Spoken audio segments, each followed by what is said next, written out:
in climate action. Why is it important that we now focus on radio as an agent of climate change?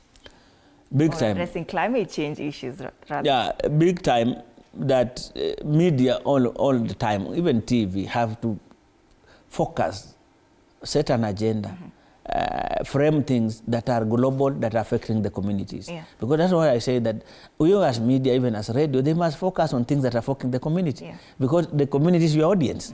So if you are speaking to things that are not major things, if you are focusing on mganga kutoka Tanga, those gambling things, I mean, sometimes you lose your audience. Yeah. But if climate change is a global thing right now, as it was a few years ago, it used to be another topic, international news. Even you editors could put it in international news because of climate change.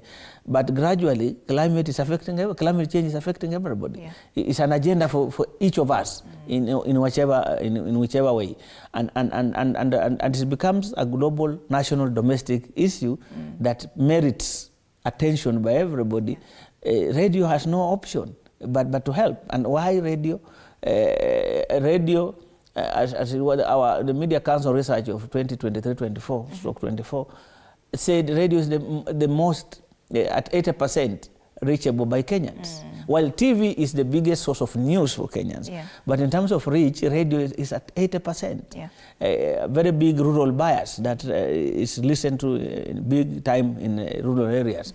So what other medium would we suggest?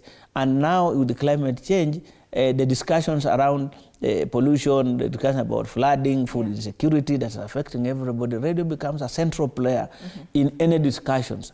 And many of the discussions are now around climate change, big time, is the issue of adaptation.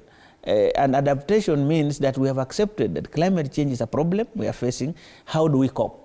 And how do we then involve communities in helping? This is not a government problem alone, a civil society alone, a media thing, it's everybody's thing. So radio becomes critical because if it's reaching 80% of Kenyans, obviously it's a bit, not cheap, but a bit affordable. Radios are now on phones, big time. We now have accessible.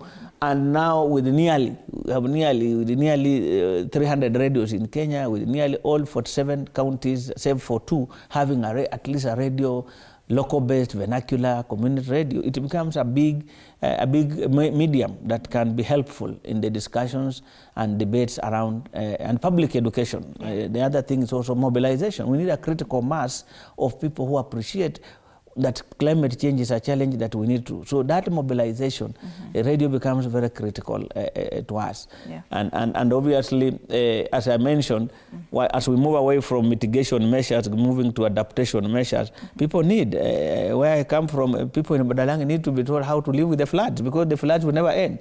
Sometimes it's rain, sometimes it's backflow from the lake. When Uganda, for example, closes its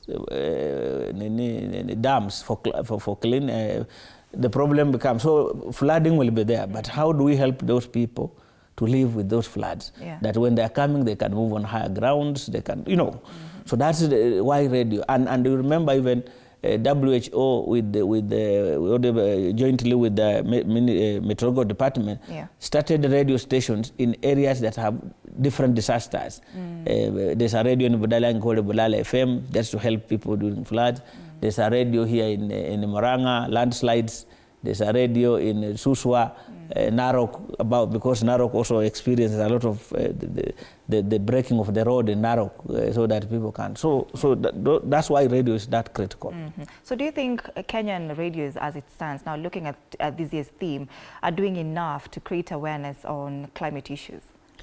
From the study we just did a few months, which might be launched today, radio is doing much, yes, the coverage is there, but there are a lot of gaps in how radio is covering climate change matters. We established